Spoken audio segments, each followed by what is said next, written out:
So the last 2 weeks, I've tuned in after the fact because I was on vacation. But I tuned in online, and I have to say the last 2 weeks have been really encouraging for me to hear from Micah at Camp Talakadik and Brian. I'm not going to try and pronounce his last name from last week, doing the grid training. And if you missed those 2 weeks, I encourage you to go back and listen to them. You can check them out on YouTube or Spotify or Apple Music. Encouraging and so uplifting, and it's our call. It's our call to go and make disciples, to build God's kingdom up.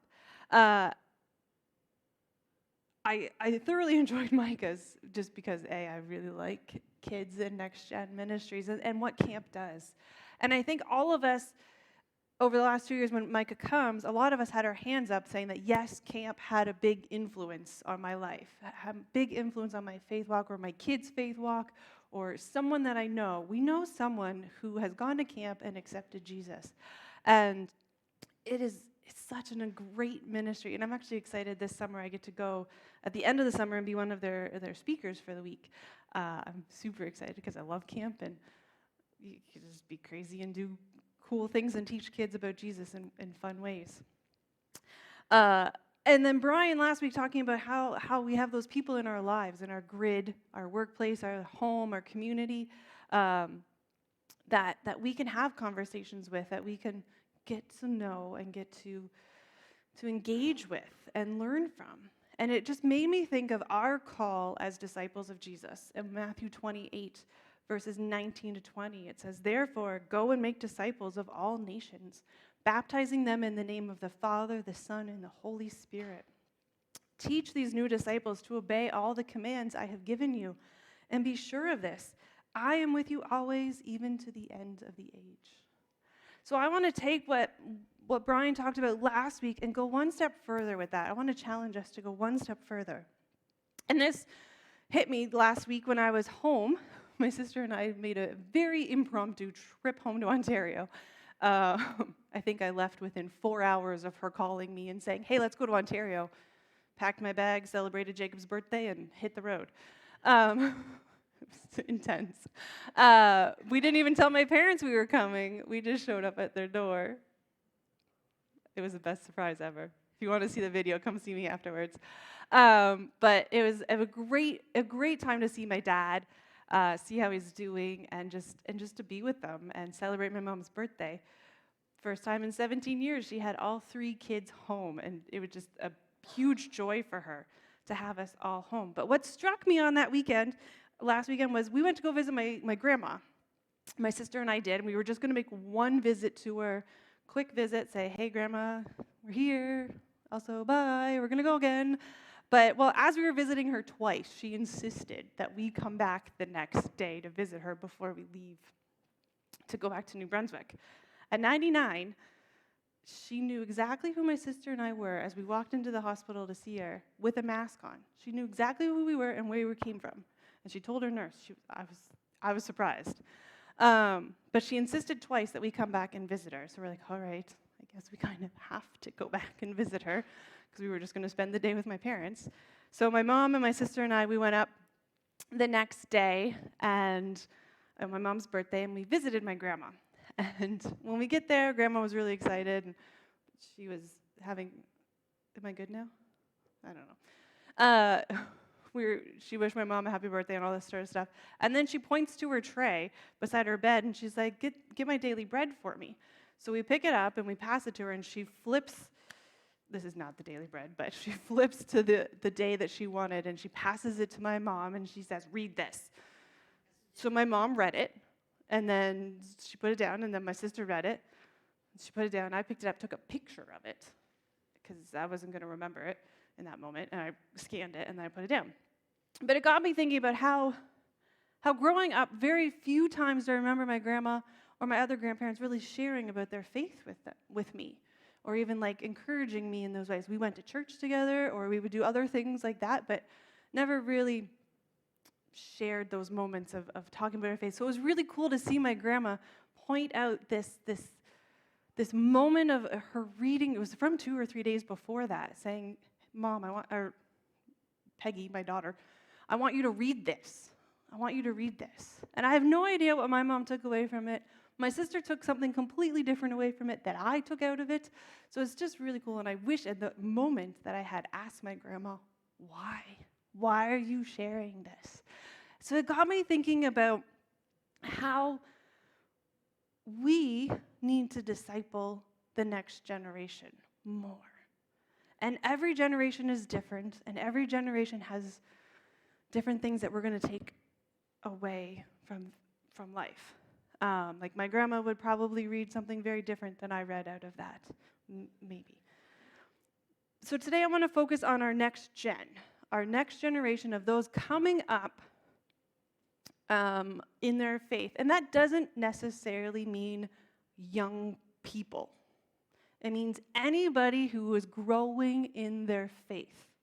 We at KBC define next gen that way, that next gen is anybody from like birth to young adulthood. Yes, they're the next generation of people coming up, but also those who are in their walk with God.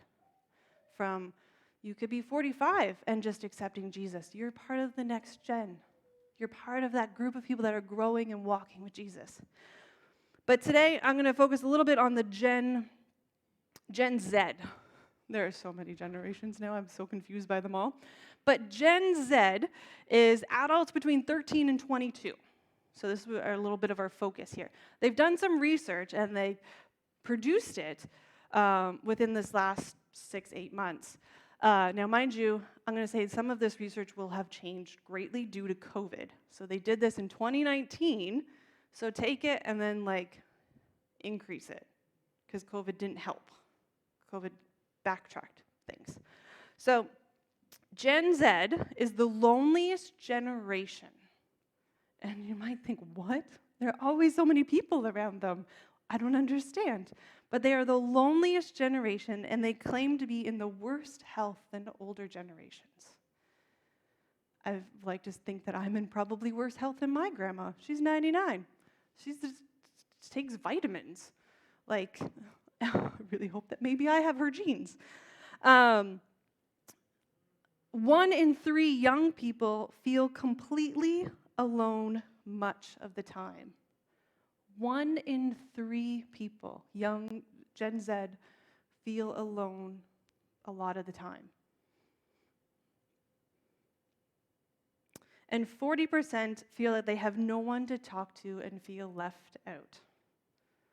Some of you Gen Zs might agree with this. Some of you might not.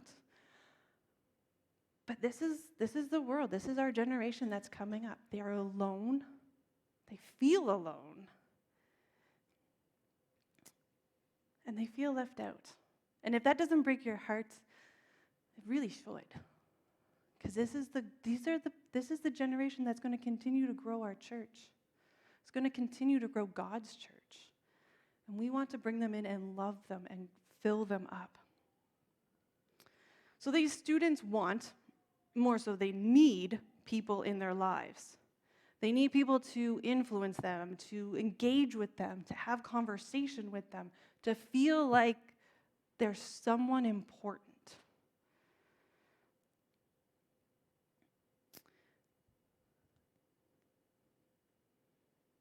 But here's the thing, just inviting them to church and just bringing them here on a Sunday morning or a Tuesday or Wednesday night to youth group isn't quite enough. It's not enough. They need more than that, because quite a few students will come to youth group and they'll still feel all of those feelings of feeling left out, but they're here. They could come on a Sunday morning and they still feel left out, but they're here. It's not what's going to bring them that next step. So in front of me I have 2 containers of marbles. I thought about candy, but then I thought that'd be a waste of candy. And this is an illustration from years ago. But in this jar right here, the jar that's less full, hold it up so those online can see too. This jar represents the number of hours a student spends in church in a year. On average, it is 40 hours. 40. Because take away vacation, get sick, or busyness, not every student comes every week. And in those 40 hours, too, don't forget that you're not being taught. that whole hour either. Like, it depends on how long the pastor talks for. I could talk for an hour. I can't talk for an hour. I'll be honest. But 40 hours is what the influence of the church has on a person. 40 hours in a whole year. That's not very much. Now then there's us as people, as parents, as grandparents, as youth leaders, as just general people who love Jesus. You have an average of 3,000 hours. This is not a very good representation, but it's all I could find. 3,000 hours that we have to influence the life of someone. It doesn't matter how young or old they are. And you're thinking, well, I don't have 3,000 hours in my year. You do. You just have to make that time. You have to give something up for yourself to spend it for somebody else. So, yes, I hear a lot. I want my kids to come to church. I want my grandkids to come to church, which, yes, I want your kids and grandkids to come to church. I think that'd be fantastic. But that's not just what's going to bring them to a relationship with Jesus. It's not. It's your influence in their life. It's you having conversations. It's you taking what Brian said last week and asking questions and engaging in their life. And you might think, well, Kristen, this is what I do. Like, I already do this, but they still don't come. That's okay. They might not come right away, but you're trying and you're making that thing. You're making that influence. So parents, grandparents, like pastors, youth leaders, and the congregation, you guys have the greatest influence on someone's life. Now, the CBAC, which is kind of cool, produced, the last year, they've done some research with Atlantic Canadian teens, and they just produced it. It came out on my desk the day before I left for vacation. Just a good thing it's a quick read. But they produced this, and it's based off of what Atlantic Canadian teens are saying about church and faith. And they say that the greatest influence in their faith and their walk with Jesus is their parent or guardian. So if you are a parent of someone, which I'm assuming most of us are a parent of someone, and if you're not quite yet a parent of someone, here's the rest of it. We have the parents are the greatest influence, and then pastors, camp directors, youth leaders, and people in the church are the second greatest influence on these people, on these teens in their faith, in their walk with Jesus. So no matter where you're at, no matter what age you're at, you have the potential to influence a student. And we are scripturally called to share our faith outside of Matthew 28. We're going to flip today to Psalm 78. So if you have your Bibles with you, or if you have your phone and you want to open that up, Psalm 78, and it's a long one, but we're only going to read the first 8 verses.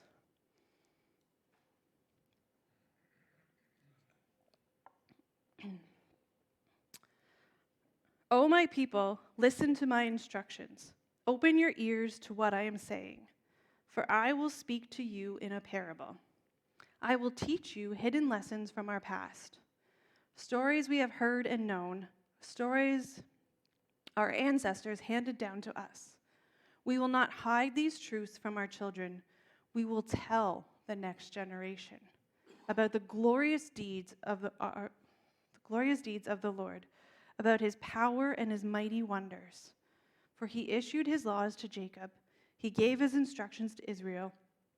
He commanded our ancestors to teach them to their children, so the next generation might know them, even the children not yet born. And they, in turn, will teach their own children. So each generation should set its hope anew on God, not forgetting his glorious miracles and obeying his commands. Then they will not be like their ancestors, stubborn, rebellious, and unfaithful, refusing to give their hearts to God. We're called to share our faith stories. When I was home, my mom was sharing some stories about growing up, and I was sitting there listening to them, obviously, being a good kid. And I loved it because it was stories that I hadn't heard before. She hadn't shared those moments. And when I was home in October, my dad shared stories with me about growing up and what he wanted to be when he grew up. And it was just by asking a question. And then my mom just went on this very long story, which was really cool. But it got me thinking again about how many times we sit around the table at a big family dinner and we hear stories from our grandparents or our parents or our aunts or our uncles about, oh, the good old days when we did this, or this is something, or maybe it's a current story that's going on in your own life. And we talk about these stories and we share them often. But think about how many times you've sat around that dinner table and have you shared a story about your faith? Have you shared about what Jesus is doing in your life? Have you shared maybe with your kids about how you got to know who Jesus was? Or who Jesus is to you? We're really good at telling stories about life, but we're not always the best about sharing stories about where we're at with God or how we got to know God. And that's what we need to do. We're called to share these stories so that our kids and our grandkids and the next generation of the church will stay focused on Him, will grow to love Him. I'm not good at it either, I'll be honest. I'm not, this is a sermon as much as it is for me as for you. I'm not good about sharing with my kids about where I'm at with Jesus, or sometimes even with the youth, I'll hold back a little. I don't want them to know. Maybe I'm struggling and I don't need them to know that, but I should be sharing that with them. We need to share where we're at. We need to share how God is growing us. We are called to share our past, and if it brings the next generation to focus to God, then that's a good thing, to walk into obedience. And if we look at, I'm not going to read these scripture verses, but if you want to write them down, you can. Deuteronomy chapter 4, verses 37 to 40, Joshua 21:43, and 1 Samuel 12:7 to 8. These are really good examples of how it reminds us that God is a multi-generational God who is faithful to His ancestors and worthy to be obeyed by the present generation. We can read through the Old Testament and see how God has brought His people in and out of love with Him. He doesn't bring them, but we watch how they come in and out of love with God, and how God is always faithful and He's always there. And we have our scriptures to turn to find that. We want the next generation to know and love God. We need to share that. 2 Timothy 1 verse 5 says, I remember your genuine faith, for you share the faith that first filled your grandmother Lois and your mother Eunice. And I know that same faith continues strong in you. This is Paul writing to Timothy. Here he is sharing. He sees that faith. He's seen it grow from Lois to Eunice to Timothy. It has been passed down. Even in the New Testament, you see it being passed down from generation to generation. And you know what makes the difference in someone's faith and life with Jesus? Is meaningful conversations. 42% of the students in Atlantic, Canada that took part in this survey identified that a meaningful conversation was an important action that helped them in their faith journey. A meaningful conversation. Not just a, hey, how are you? How was your week? But go beyond that. Kind of like what Brian was talking about last week. And the second and third were encouraged and valued. They felt encouraged, they felt valued, and that the people were there to support them and be available for them. And as we know from earlier, we have the time. We have the time to have a meaningful conversation. We have the time to support them. We have the time to ask questions, to be there for them. 3,000 hours worth of time. That's a lot of TV that you could give up. Or a lot of other things that we could give up. Watching those hockey games. Just saying. Or, because we're not going to watch a hockey game, or The first thing we need to do is when we decide that we need to mentor somebody, we need to engage in their life, you got to engage in their interests. So teens will come to me and they will tell me something that they're interested in, and I have no idea what they're talking about, which makes me feel really old. But then I go back and I research it and I look it up and I figure it out. Like right before vacation, I got Snapchat because that's the way that the teens are engaging in conversation online, is through Snapchat. I have no idea what I'm doing on it, and I'll be honest, but I'm trying so that I can engage with them where they're at. Parents, we all know it. We have to engage with our kids where they're at. Malachi loves to play Minecraft. I have tried so many times to play that game and put the block here, but the block always ends up over here. Haven't figured that part out, but he tries to teach me. But it's engaging where our kids are, where our students are, where those people are in your life. Engaging with them. And I should note that, probably should have said this at the beginning, was I'm not asking you to think of like your people in your grid, but someone in your life that you already have a very solid relationship with that might not know Jesus or might need that little bit more. So you don't have to do all of the little get-to-know-you questions. You already have that. You already have that in your life. You already have a good connection. But now you're going to take it to that next level and start mentoring them. You're going to start engaging with them more beyond the superficial questions. So how do we do this? We can engage in their interests, figure out where they're at. If they're into hockey, watch a hockey game with them. If they're into Minecraft, play Minecraft with them. If they're into music videos or other things, sports, there's quite a few young adults that are into ultimate frisbee. Things like this. You engage where they're engaged. You figure out what they're like, and if you have no idea what it means, the internet will help you.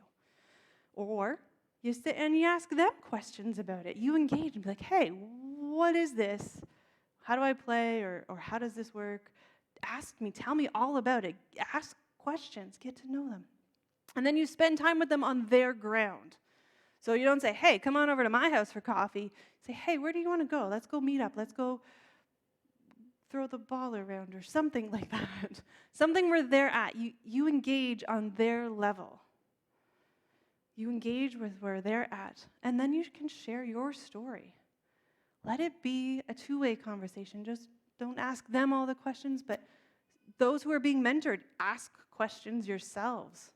Hey, what do you mean? Like, what do you mean by this? Or how do you know Jesus? And how do you spend time with Jesus? All of these things. It's a two-way street, mentoring. It's not one way.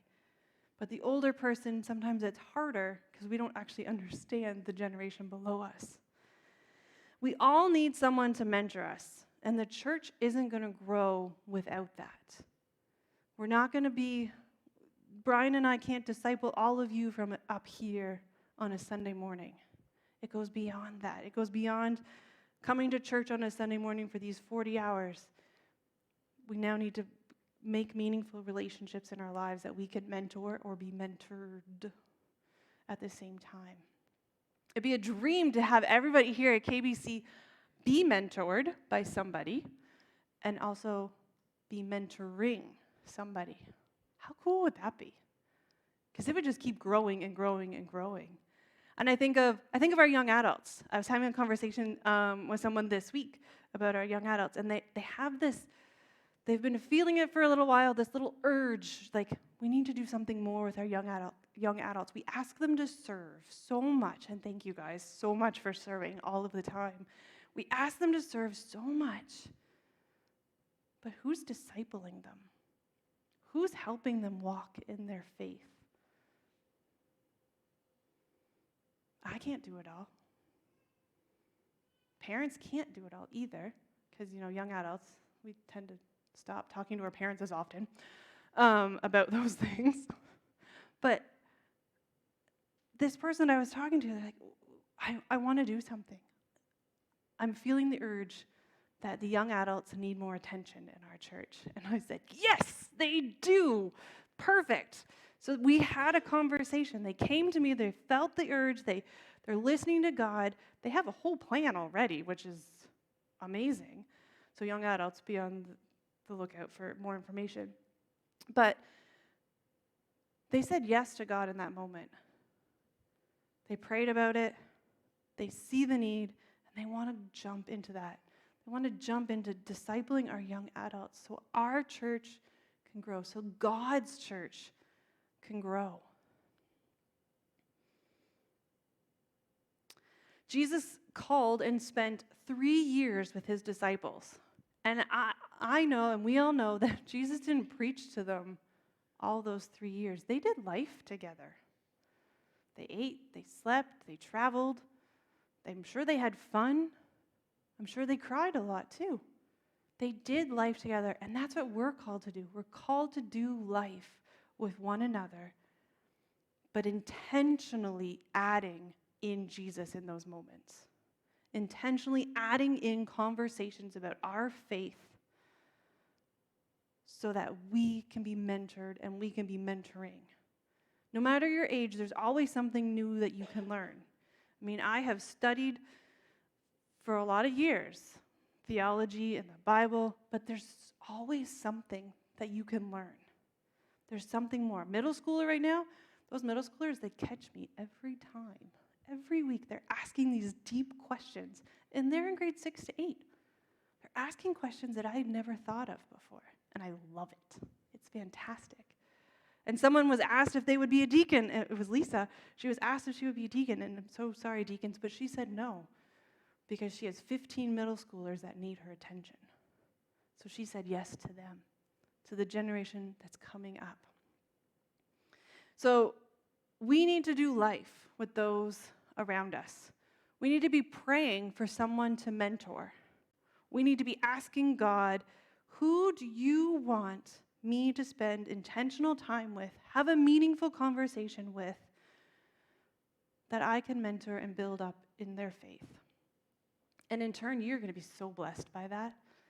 So pray. Pray about this. And I know a lot of us pray for our family members, that, our kids and our grandkids, that they'll come to church. Beyond that prayer, we have to take steps.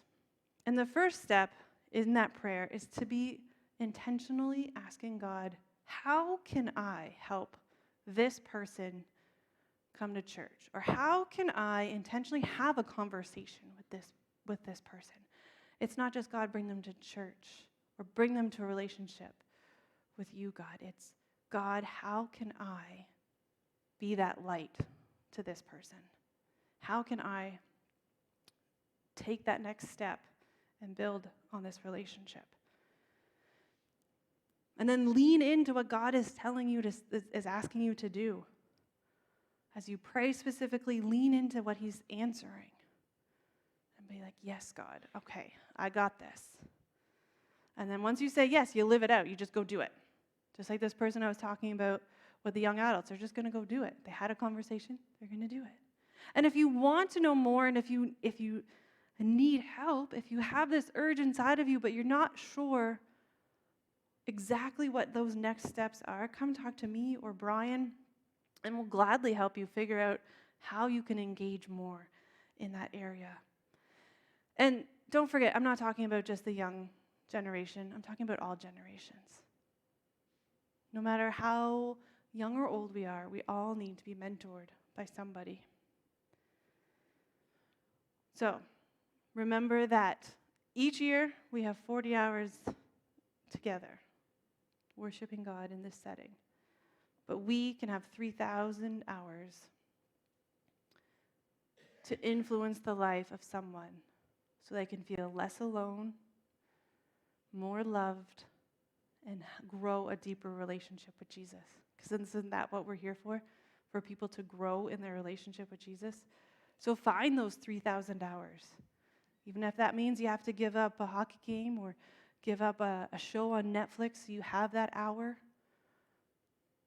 Figure it out. Ask God. Make that sacrifice so that someone else can grow more in love with Jesus.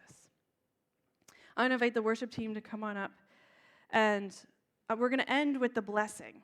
And I love this. I love this song. Well, it's from Scripture, but I love this song. I love when it came out. Ruthie and I would sing it at bedtime, and it was the sweetest little thing. She won't sing it for you now, though. She was a lot younger then. But I love it because as we read it, we're asking God to bless each generation. And it says, it's in Numbers chapter 6, verses 24 to 26, and it says, "May the Lord bless you and protect you. May the Lord smile on you and be gracious to you. May the Lord show you his favor and give you peace." And as we pray this priestly blessing today, which is a way of asking God's divine favor to rest upon others, the blessing is supposed to convey the hope that God would bless and protect them, smile on them, be pleased, be gracious, merciful, compassionate, and show his favor towards them, and to give them peace. So as we close today and as we sing this song, I want you to pray either for God to show you that person that you can mentor, or for that person that you know that you're supposed to mentor, and pray God's blessing on them. Because that's going to develop into a beautiful relationship that will flourish and grow between that you and that person, but also between them and God. So let's all stand up and worship and pray through this song. And when you go down, Kristen, Stephanie and I have already talked, because I can't ask everybody else to make it a yes year if we don't make it a yes year. So can you mark our names on for May 15th? And we will